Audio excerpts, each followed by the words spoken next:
The Johannesburg G20 summit will mark the culmination of the first cycle of 20 G20 presidencies. The priorities identified by South Africa are aligned with those of India's G20 presidency and that of Brazil, ensuring continuity in the G20 discussions from the perspective of matters that are important to Global South. The Indian G20 presidency, as some of you would recall, had established a disaster risk reduction working group, signifying the importance India attached to this matter.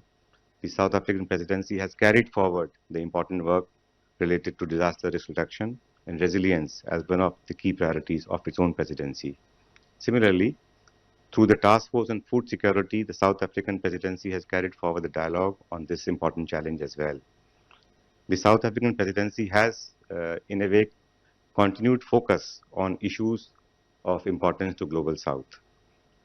The New Delhi's Leaders Declaration has provided a strong basis for many of the G20 outcome documents adopted this year in the various ministerial tracks.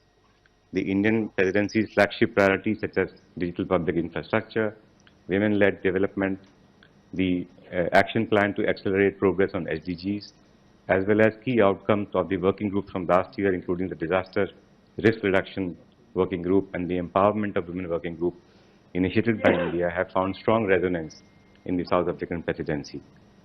Furthermore, the Deccan high-level principles on food security and nutrition, commitment to triple renewable energy capacity, and double energy efficiency are some of the other key outcomes that have been reinforced in the course of discussion this year on different tracks in the South African presidency.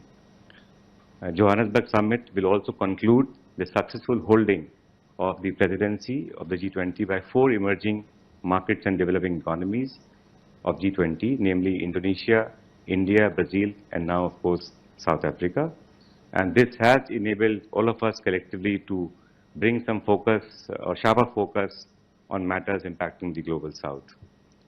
We have been actively participating in all tracks of G20 throughout the year and now, of course, in Johannesburg, and we look forward to a successful and productive G20 summit in Johannesburg.